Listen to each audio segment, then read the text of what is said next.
Kwalejin koyar da aikin jinya da ungozoma ta Fatima College of Nursing Sciences da ke Sifawa cibiyar koyar da ayyukan kiwon lafiya ce ta duniya da ke da ƙwararrun ma'aikata da kayan aiki na zamani kamar yadda hukumar kula da ma'aikatan jinya da ungozoma ta Najeriya ta tsara.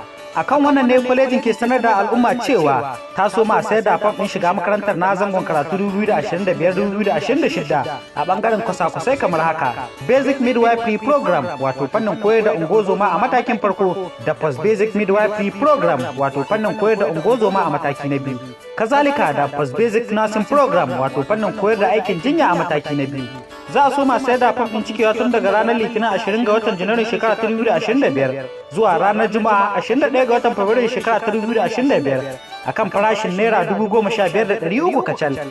Ga masu neman shiga fannin ungozoma a matakin farko dole ne su kasance suna da credit 5 da suka hada da darasin turanci da na lissafi da na physics da chemistry da kuma biology na jarabawar waye ko ne ko na pep wadda bata wuce zama biyu ba. Ga masu neman gurbi a fannin post basic program dole ne su cika waɗancan ka'idojin na credit 5 da kuma takardar kammala karatun aikin ungozoma ko na jinya wato RN ko RM da kuma lasisin yin aiki. Akan haka ne makarantar ke sanar da waɗanda suka cancanta kuma ke neman gurbin karatun diploma a kwalejin Fatima College of Nursing Sciences da ke Sifawa a zangon karatu na shekara ta 2025-2026 cewa za a gudanar da ɗaukar ɗalibai ne ta hanyar jarabawar JAM. Masu son neman gurbin karatun sai su zaɓi Fatima College of Nursing Sciences a ɓangaren monotechnic a matsayin zaɓin su na farko yayin cika JAM. Masu neman gurbin karatun diploma dole ne ya kasance sun mallaki credit 5 da suka hada da darasin English da lissafi da physics, chemistry da kuma biology. Haka kuma dole ne ɗalibi ko ɗaliba su sami mafi karancin makin da ake bukata a jarabawar JAM. Ko kuma a kira lambobin waya kamar haka: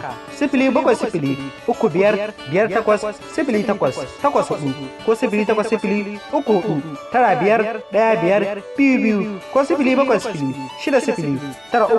07060932313. Fatima College of Nursing Sciences da ke Sifawa ta himmatu wajen samar da ingantaccen ilimi da kuma horas da ma'aikatan jinya da ungozoma. Sanarwa daga hukumar gudanarwar kwalejin.